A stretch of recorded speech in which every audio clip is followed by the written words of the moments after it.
Then the governor's soldiers took Jesus into the praetorium and gathered the whole company of soldiers around him.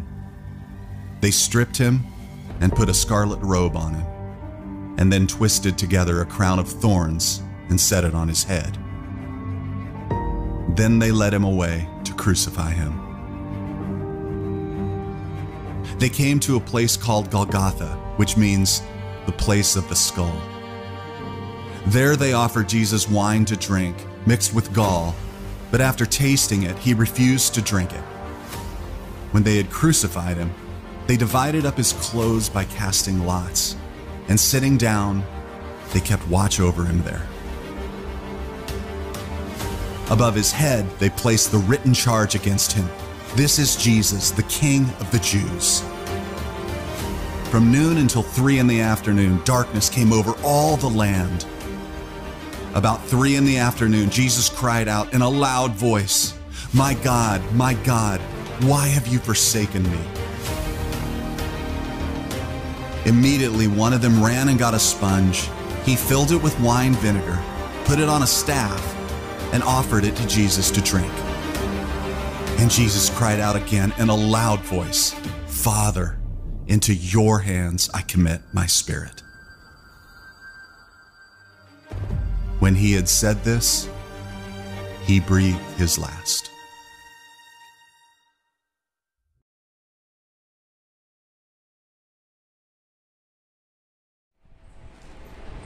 ದೇವರು ಮಾತಾಡಿರುವ ಈ ವಾಕ್ಯಗಳನ್ನು ಈ ದಿನದಂದು ನಾವು ಧ್ಯಾನ ಮಾಡುತ್ತಿದ್ದೇವೆ ಪ್ರಿಯರೇ. ಅದಕ್ಕಾಗಿ ದೇವರು ನಮಗೆ ಶಕ್ತಿಯನ್ನು ಕೃಪೆಯನ್ನು ಕೊಟ್ಟಿದ್ದಕ್ಕಾಗಿ ದೇವರಿಗೆ ವಂದನೆಗಳು ತಿಳಿಸ್ತಾ ಇದ್ದೇನೆ ಪ್ರಿಯರೇ. ಮತ್ತು ಯೇಸು ಸ್ವಾಮಿ ಆ ಕಲ್ವರಿ ಸಿಲುವೆಯಲ್ಲಿ ಮಾತಾಡಿರುವ ವಾಕ್ಯಗಳನ್ನು ನಾವು ಈ ದಿನ ಧ್ಯಾನ ಮಾಡ್ತಾ ಇದ್ದೇವೆ. ಮತ್ತು 3ನೇ ವಾಕ್ಯವನ್ನು ದೇವರು ನನಗೆ ಕೊಟ್ಟಿದ್ದಾರೆ. ನಾನು ಯೋಗ್ಯರಲ್ಲ ಯೇಸು ಸ್ವಾಮಿಯ ವಾಕ್ಯವನ್ನು ಹೇಳೋದಕ್ಕೆ, ಆದರೂ ಕೂಡ ಈ ಸಭೆಗೆ ಬಂದಾಗಲಿಂದ ನಾನು ಯೇಸು ಸ್ವಾಮಿಯನ್ನು ಆ ಸ್ವಂತ ರಕ್ಷಕನಾಗಿ ಅಂಗೀಕರಿಸಿದ್ದೇನೆ ಪ್ರಿಯರೇ. ದೇವರು ಆ ವಾಕ್ಯವನ್ನು ಹೇಳುವಂಥ ಕೃಪೆಯನ್ನು ದೇವರು ನನಗೆ ಕೊಟ್ಟಿದ್ದಾರೆ. ಅಷ್ಟು ಮಾತ್ರ ಇಲ್ಲ, ಎಷ್ಟೋ ಆಶೀರ್ವಾದವನ್ನು ಕೂಡ ನಾನು ದೇವರಿಂದ ಪಡೆದುಕೊಂಡಿದ್ದೇನೆ ಪ್ರಿಯರೇ. ಈ ಸಮಯದಲ್ಲಿ ನಾವು ದೇವರ ವಾಕ್ಯವನ್ನು ಕೇಳೋದಕ್ಕೆ ಹೋಗ್ತಾ ಇದ್ದೇವೆ. ದೇವರ 3ನೇ ವಾಕ್ಯ ಏನಪ್ಪ ಅಂತ ಹೇಳಿದರೆ, ತಾಯಿಯನ್ನು ನೋಡಿ ಯೇಸು ಸ್ವಾಮಿ, ಯೋಹಾನ ಸುವಾರ್ತೆ 19ನೇ ಅಧ್ಯಾಯ 26ನೇ ವಚನವನ್ನು ನಾವು ನೋಡೋಣ ಪ್ರಿಯರೇ. ಯೇಸು ತನ್ನ ತಾಯಿಯನ್ನು ಹತ್ತಿರದಲ್ಲಿ ನಿಂತಿದ್ದನ್ನು ತನ್ನ ಪ್ರೀತಿಯ ಶಿಷ್ಯನನ್ನು ನೋಡಿ ತಾಯಿಗೆ, "ಅಮ್ಮ, ಇಗೋ ನಿನ್ನ ಮಗನು" ಎಂದು ಹೇಳಿದನು.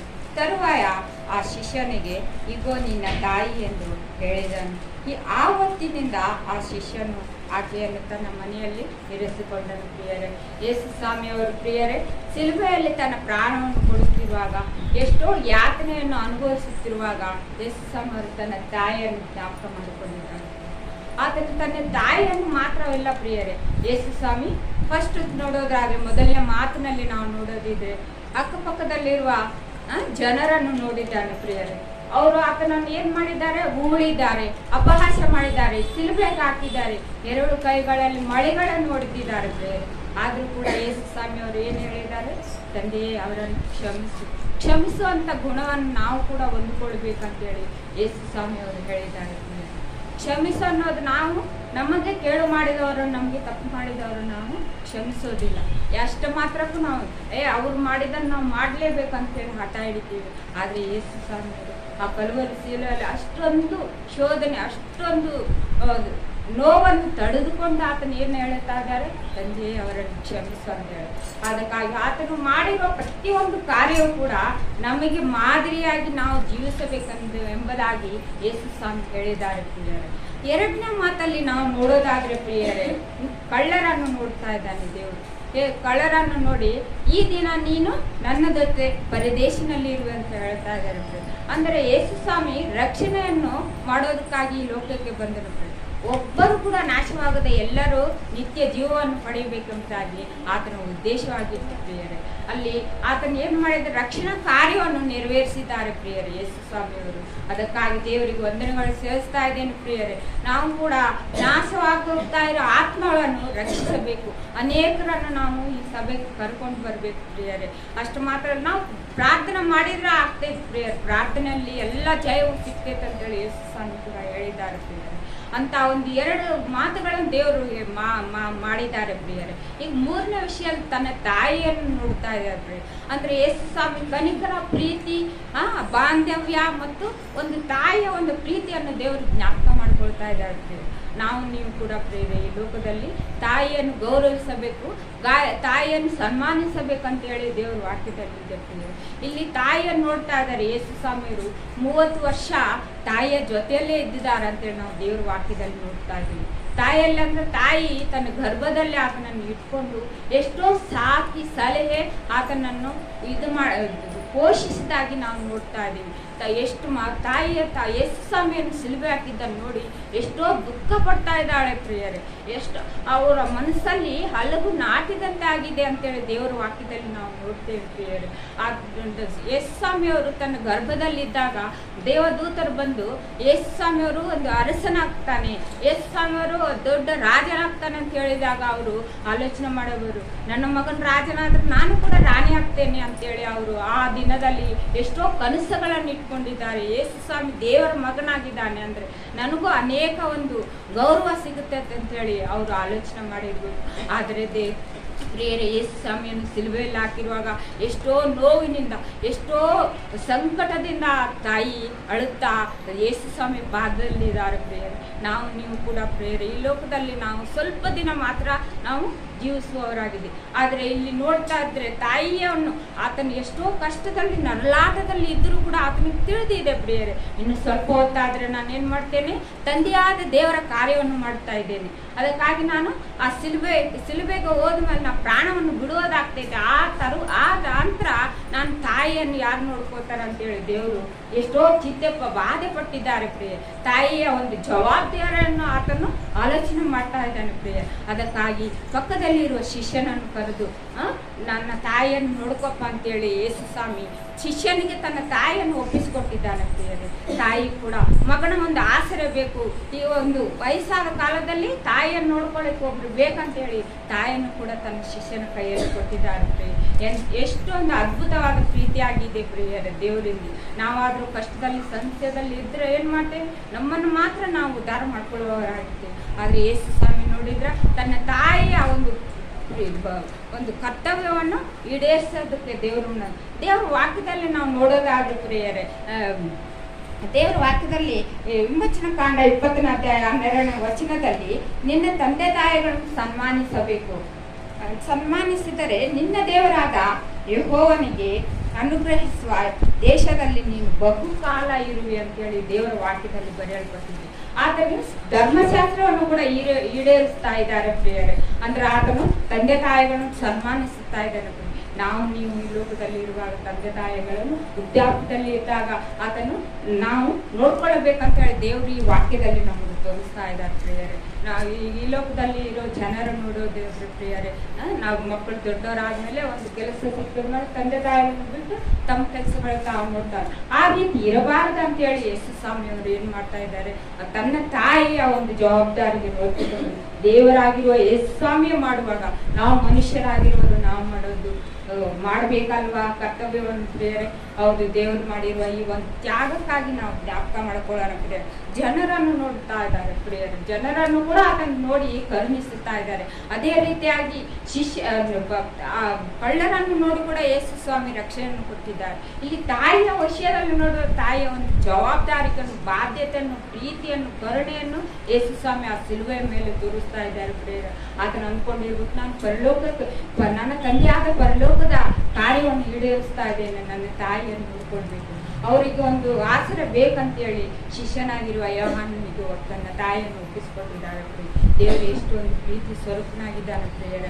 ಆತನ ಒಂದು ಕಾರ್ಯಗಳಲ್ಲಿ ಈ ಲೋಕದಲ್ಲಿ ನಾವು ಜೀವಿಸ್ತಿರುವಾಗ ಆತನು ಮಾಡಿರೋ ಈ ಲೋಕದಲ್ಲಿ 33 ವರ್ಷ ಆತನ ಇದ್ರೂ ಕೂಡ 30 ವರ್ಷ ತನ್ನ ತಾಯಿಯ ಜೊತೆಯಲ್ಲಿ ತನ್ನ ತಂದೆಯ ಜೊತೆಯಲ್ಲಿ ಇದ್ದಾಗ ನಾವು ದೇವರು ವಾಕ್ಯದಲ್ಲಿ ನೋಡ್ತೇವೆ. ತಾಯಿ ಕೈ ಕೆಲಸಗಳನ್ನು ತಂದೆಯ ಒಂದು ಬಡಗಿ ಕೆಲಸಗಳನ್ನು ಯೇಸು ಸ್ವಾಮಿ ಮಾಡಿದವರಾಗಿದ್ದಾರೆ ಪ್ರಿಯರೇ. ಹೌದು, ಈ ಲೋಕದಲ್ಲಿ ನಾವು ಕೂಡ ಯೇಸು ಸ್ವಾಮಿಯ ಒಂದು ಮಾತುಗಳನ್ನು ಕಲ್ವರಿ ಸಿಲುಬೆಯಲ್ಲಿ ಆತನು ಮಾತಾಡಿ 3 ಮಾತುಗಳು ಬೇರೊಬ್ಬರಿಗಾಗಿಯೇ ಮಾತಾಡಿದ್ದಾರೆ ಪ್ರಿಯರೇ. ಇನ್ನೊಬ್ಬರನ್ನು ಕಣಿಕರಿಸಬೇಕು, ಅವ್ರಿಗೆ ರಕ್ಷಣೆಯನ್ನು ತೋರಿಸಬೇಕು, ಅವರನ್ನು ಆಧರಿಸಬೇಕು ಮತ್ತು ಅನೇಕ ಮಂದಿ ಕುಷ್ಠರೋಗಿಗಳಾಗ್ಲಿ, ಕಣ್ಣಿಲ್ಲದವರಾಗ್ಲಿ, ಎಷ್ಟೋ ಮಂದಿ ಆತನ ಬಳಿಗೆ ಬಂದಾಗ ಆತನೇ ಹೋಗಿ ಅವರಿಗೆಲ್ಲರಿಗೂ ಕೂಡ ಸಹಾಯವನ್ನು ಮಾಡಿದ್ದಾನೆ. ಕಣ್ಣಿಲ್ಲದವರು ಕಣ್ಣನ್ನು ಉಂಟು ಮಾಡಿದ್ದಾರೆ ದೇವರು. ಅಂತ ಒಂದು ಅದ್ಭುತ ಕಾರ್ಯಗಳನ್ನು ಯೇಸು ಸ್ವಾಮಿ ಮಾಡಿದ್ದಾರೆ. ಆದ್ರೂ ಕೂಡ ಆ ಮನುಷ್ಯರು ಏನ್ ಮಾಡಿದ್ದಾರೆ ಪ್ರಿಯರೇ, ಯೇಸು ಸ್ವಾಮಿಯನ್ನು ಸಿಲುಬೆಗೆ ಹಾಕಿದ್ದಾರೆ. ಆತನಿಗೆ ಎಷ್ಟೋ ನೋವನ್ನು ಉಂಟು ಮಾಡಿದ್ದಾರೆ. ಅವ್ರು ಮಾಡಿದ್ದಾರೆ ಅಂದ್ರೆ ಧರ್ಮಶಾಸ್ತ್ರಗಳನ್ನು ಈಡೇರಿಸಿದ್ದಾರೆ ಪ್ರಿಯರೇ ಯೇಸು ಸ್ವಾಮಿ. ಅದು ಮೊದಲೇ ಯೇಸು ಸ್ವಾಮಿ ಜಗತ್ತುತ್ಪತ್ತಿಗೆ ಮುಂಚೆನೆ ಆತನು ಆ ಕಲ್ವರಿ ಸಿಲುಬೆಗೆ ಬರಬೇಕು, ಯೇಸು ಸ್ವಾಮಿ ಪ್ರಾಣವನ್ನು ಕೊಡಬೇಕು. ಮತ್ತೆ ನಮಗೋಸ್ಕರ, ನಮ್ಮ ಪಾಪಗಳಿಗೋಸ್ಕರ, ನಮ್ಮ ಅಪರಾಧಗಳಿಗೋಸ್ಕರ ಯಾವುದೇ ತರ ಒಂದು ಪರಿಹಾರ ಇಲ್ಲದ ಕಾರಣ ಯೇಸು ಸ್ವಾಮಿ ಅವರೇ ಖುದ್ದಾಗಿ ಆತನ ಪರಲೋಕವನ್ನು ಬಿಟ್ಟು ಈ ಲೋಕಕ್ಕೆ ಮರಿಯಮ್ಮ ಗರ್ಭದಲ್ಲಿ ಬಂದು ನಮಗೋಸ್ಕರವಾಗಿ ತನ್ನ ಪ್ರಾಣವನ್ನು ಕೊಟ್ಟು ಆ ಕಲ್ವರಿ ಸಿಲುಬೆಯಲ್ಲಿ ರಕ್ತ ಸುರಿಸಿದ ನಂತರ ನಮ್ಮೆಲ್ಲರಿಗೂ ಪಾಪ ಪರಿಹಾರವಾಗಿದೆ. ಇಂತಹ ಒಂದು ಕಾರ್ಯವನ್ನು ದೇವರು ಮಾಡಿರುವಾಗ ನಾವು ದೇವರಿಗಾಗಿ ಏನ್ ಮಾಡುತ್ತಾ ಇದ್ದೇವೆ ಪ್ರಿಯರೇ? ನಮ್ಮನ್ನು ನಾವು ಪರೀಕ್ಷಿಸಿಕೊಳ್ಳೋರಾಗಿರ್ಬೇಕು ಪ್ರಿಯರೇ.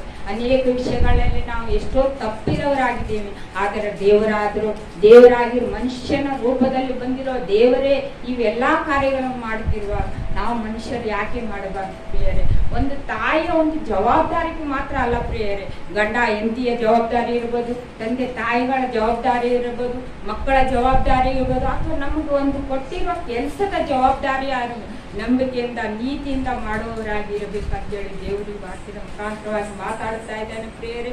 ದೇವರು ನಮಗಾಗಿ ಇಷ್ಟೆಲ್ಲ ತ್ಯಾಗವನ್ನು ಮಾಡಿರುವಾಗ ನಾವು ದೇವರಿಗಾಗಿ ಏನ್ ಮಾಡ್ಬೇಕು ಪ್ರಿಯರೇ? ಇದನ್ನು ನಾವು ಆಲೋಚನೆ ಮಾಡಬೇಕಾಗಿದ್ದೇವೆ ಪ್ರಿಯರೇ.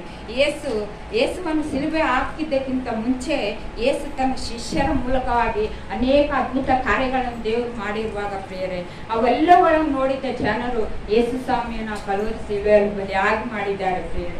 ಯಾತಕ್ಕೆಗೋಸ್ಕರ ಅಂದ್ರ ಮನುಷ್ಯರಾಗಿರುವ ನಾವು ಪ್ರಿಯರೇ ಆತನ ಪಾದ ಸನ್ನಿಧಾನಕ್ಕೆ ಯೇಸು ಸ್ವಾಮಿಯ ಒಂದು ತ್ಯಾಗವನ್ನು ಜ್ಞಾಪಕ ಮಾಡಿಕೊಂಡು ನಾವೆಲ್ಲರೂ ಕೂಡ ಪರಲೋಕ ರಾಜ್ಯಕ್ಕೆ ಸೇರಬೇಕೆಂಬುದಾಗಿ ದೇವರು ನಮಗೋಸ್ಕರ ಈ ಒಂದು ತ್ಯಾಗವನ್ನು ಮಾಡಿದ್ದಾರೆ ಪ್ರಿಯರೇ. ಎಫೆಸಕ್ಕೆ ಬರೆದ ಸುವಾರ್ತೆಯಲ್ಲಿ 5ನೇ ಅಧ್ಯಾಯ 2ನೇ ವಚನದಲ್ಲಿ ನಾವು ನೋಡೋದಾದ್ರೆ ಪ್ರಿಯರೇ, ದೇವರು ನಮಗೆ ಕ್ರಿಸ್ತನಲ್ಲಿ ಕ್ಷಮಿಸಿದ್ದಾನಲ್ಲ, ಆದದರಿಂದ ದೇವರ ಪ್ರಿಯರಾದ ಮಕ್ಕಳಿಗೆ ತಕ್ಕ ಹಾಗೆ ಆತನನ್ನು ಅನುಸರಿಸುವವರಾಗಿ ಕ್ರಿಸ್ತನನ್ನು ನಿಮ್ಮನ್ನು ಪ್ರೀತಿಸಿ ನಮ್ಮೆಲ್ಲರಿಗೋಸ್ಕರ ತನ್ನನ್ನೇ ದೇವರಿಗೆ ಸುಗಂಧ ವಾಸನೆಯಾದ ಕಾಣಿಕೆಯಾಗಿ ಮೆಚ್ಚುಗೆಯಾಗಿಯೂ ನಮ್ಮನ್ನು ಪ್ರೀತಿಸಿಕೊಂಡ ಪ್ರಕಾರ ನಾವು ಕೂಡ ಪ್ರೀತಿಯಲ್ಲಿ ನಡೆದುಕೊಳ್ಳಬೇಕಂತೇಳಿ ದೇವರು ವಾಗ್ದಾನ ಮಾಡಿದ್ದಾನೆ ಪ್ರಿಯರೇ. ನಾವು ನೋಡೋದಾದ್ರೆ ಪ್ರಿಯರೇ, ದೇವರು ಈ ಲೋಕಕ್ಕೆ ಬಂದಿದ್ದೇ ಅದಕ್ಕೋಸ್ಕರ ಅಂದ್ರೆ ನಮಗೋಸ್ಕರನೇ ಪ್ರಿಯರೇ.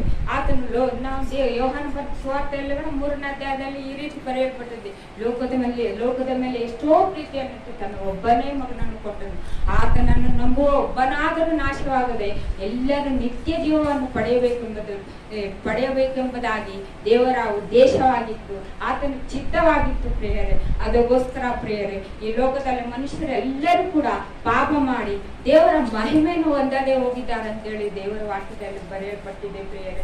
ಆದ್ರೆ ಯೇಸು ಸ್ವಾಮಿಯವರು ಆ ಕಲ್ವರಿ ಸಿಲುಬೆಯಲ್ಲಿ ಇದ್ದುಕೊಂಡು ಕೂಡ, ಎಷ್ಟೋ ನೋವಿನಲ್ಲಿ ಇದ್ದುಕೊಂಡು ಕೂಡ ಆತನ ಶರೀರದಲ್ಲಿ ಇರುವ ರಕ್ತವೆಲ್ಲವೂ ಕೂಡ ಪ್ರಿಯರೇ ಸಂಪೂರ್ಣವಾಗಿ ನೆಲದ ಮೇಲೆ ಹೋಗ್ಬಿಟ್ಟಿದೆ ಪ್ರಿಯ. ಎಷ್ಟೋ ಆತನು 40 ಕೊರಡದ ಹೊಡೆತಗಳನ್ನು ಕೂಡ ಯೇಸು ಸ್ವಾಮಿಯವರು ತಿಂದಿದವರಾಗಿದ್ರು. ಅಂತ ಸಮಯದಲ್ಲಿ ಕೂಡ ತಾಯಿಯನ್ನು ನೋಡಿ ಆತನ ಒಂದು ಜವಾಬ್ದಾರಿಯನ್ನು ಮಾಡ್ತಾ ಇದ್ದಾನೆ ಪ್ರಿಯ. ದೇವರ ನಮ್ಗೆ ಸ್ತೋತ್ರವಾಗಲಿ ಪ್ರಿಯರೇ. ಇಷ್ಟು ಒಳ್ಳೆ ದೇವರನ್ನು ನಾವು ಪಡೆದುಕೊಂಡಿದ್ದೇವೆ ಪ್ರಿಯರೇ. ಎಷ್ಟೋ ಕಷ್ಟಗಳು, ಸಮಸ್ಯೆಗಳು, ಶೋಧನೆಗಳು ಬರ್ತಾವೆ ಪ್ರಿಯರೇ. ಯೇಸು ಸ್ವಾಮಿ ಕೂಡ ಖುದ್ದಾಗಿ ಹೇಳಿದ್ದಾರೆ, ಈ ಲೋಕದಲ್ಲಿ ಸಂಕಟ ಉಂಟು, ಆದ್ರೆ ಭಯಪಡಬೇಡ್ರಿ, ಈ ಲೋಕವನ್ನು ಜಯಿಸಿದ ಆತನು ನಮ್ಮಲ್ಲಿ ಇದ್ದಾನೆ ಅಂತೇಳಿ ಪ್ರಿಯರೇ. ಎಷ್ಟು ಕಷ್ಟಗಳು ಬಂದರೂ ಕೂಡ ಪ್ರಿಯರೇ, ಆ ಪ್ರಾಣವಂತೂ ಹೋಗುವಷ್ಟು ಕಷ್ಟ ಏನು ದೇವರು ನಮ್ಗೆ ಕೊಡೋದಿಲ್ಲ. ಅದಕ್ಕಾಗಿ ಈ ಲೋಕದಲ್ಲಿ ಇರುವವರಿಗೂ ಕೂಡ ಆತನನ್ನು ನಂಬಿಕೆಯಿಂದಲೂ ನೀತಿಯಿಂದಲೂ ಆತನನ್ನು ಹುಡುಕುತ್ತಾ ಈ ಲೋಕಯಾತ್ರೆಯನ್ನು ಮುಗಿಸುವ ತನಕ ಯೇಸು ಸ್ವಾಮಿಯನ್ನು ಗಟ್ಟಿಯಾಗಿ ಹಿಡ್ಕೊಂಡು ನಡೆಯೋಣ ಪ್ರಿಯರೇ. ಈ ಲೋಕಕಾಲ ಯಾತ್ರೆ ಒಂದು 60 ವರ್ಷ 70 ವರ್ಷ ಇರ್ಬೋದು ಪ್ರಿಯರೇ. ಆದ್ರೆ ನಾವು ತೀರ್ಕೊಂಡು ಹೋದ ನಂತರ ಆ ಪರಲೋಕದ ಯೇಸು ಸ್ವಾಮಿಯ ಬಲಗಡೆಯಲ್ಲಿ ಆತನ ಒಂದು ಯೇಸು ಸ್ವಾಮಿಯವರು ನಮಗೋಸ್ಕರ ಈ ಲೋಕದಲ್ಲಿ ನಾವಿತ್ತು ಪಾಪ ಮಾಡಿದ್ರು ಕೂಡ ಪ್ರಿಯರೇ, ಆತನು ಈ ಸತ್ತು 3ನೇ ದಿನ ಎದ್ದು ತಂದೆಯಾದ ದೇವರ ಬಲಗಡೆಯಲ್ಲಿ ಕೂತ್ಕೊಂಡು ನಮಗೋಸ್ಕರವಾಗಿ ಜ್ಞಾಪನ ಮಾಡುವ ದೇವರಾಗಿದ್ದಾನೆ ಪ್ರಿಯರೇ. ಇಷ್ಟು ಒಳ್ಳೆ ಸಹೋದರನು, ಇಷ್ಟು ಒಳ್ಳೆ ಸಹಾಯಕನು ನಮ್ಗೆ ಯಾರು ಸಿಗ್ತಾರೆ ಪ್ರಿಯರೇ? ಈ ಲೋಕದಲ್ಲಿ ಮನುಷ್ಯರು ಬೇಕಾದ್ರೆ ಸ್ವಲ್ಪ ಆಧಾರ ಕೊಡ್ಬೋದು ಅಥವಾ ಸ್ವಲ್ಪ ಹಣ ಕೊಡ್ಬೋದು ಪ್ರಿಯರೇ. ಆ ಹಣಗಳು ಸ್ವಲ್ಪ ದಿನಗಳು ಮಾತ್ರ. ಆದ್ರೆ ಯೇಸು ಸ್ವಾಮಿಯವರು ಏನ್ ಮಾಡಿದ್ದಾರೆ, ನಮ್ಗೆ ಸಂಪೂರ್ಣವಾದ ಸಂರಕ್ಷಣೆಯನ್ನು ದೇವರು ಕೊಟ್ಟಿದ್ದಾರೆ. ಎಷ್ಟು ನಾವು ತೀರು ಹೋದ ನಂತರ ಆ ಲೋಕದಲ್ಲಿ ಪರಲೋಕದಲ್ಲಿ ನಾವು ಯುಗಾಂತರಗಳ ಸಂತೋಷವಾಗಿ ಜೀವಿಸುವಂತ ಕೃಪೆಯನ್ನು ಕೊಟ್ಟಿದ್ದಾರೆ. ಆದ್ರೆ ನಾವು ಯೇಸು ಸ್ವಾಮಿ ನಂಬದೆ ಈ ಲೋಕವನ್ನು ಬಿಟ್ಟು ಹೋದ್ರೆ ಪಾತಾಳ ಲೋಕಕ್ಕೆ ಅಥವಾ ನರಕದಲ್ಲಿ ಹೋಗಿ ಎಷ್ಟೋ ಕಷ್ಟವನ್ನು ಯಾತನವನ್ನು ಪಡೆಯುವಂತ ಒಂದು ಸ್ಥಳಕ್ಕೆ ಹೋಗುತ್ತೇವೆ ಅಂತೇಳಿ ದೇವರು ವಾಕ್ಯದಲ್ಲಿ ಬರೆಯಲ್ಪಟ್ಟಿದೆ.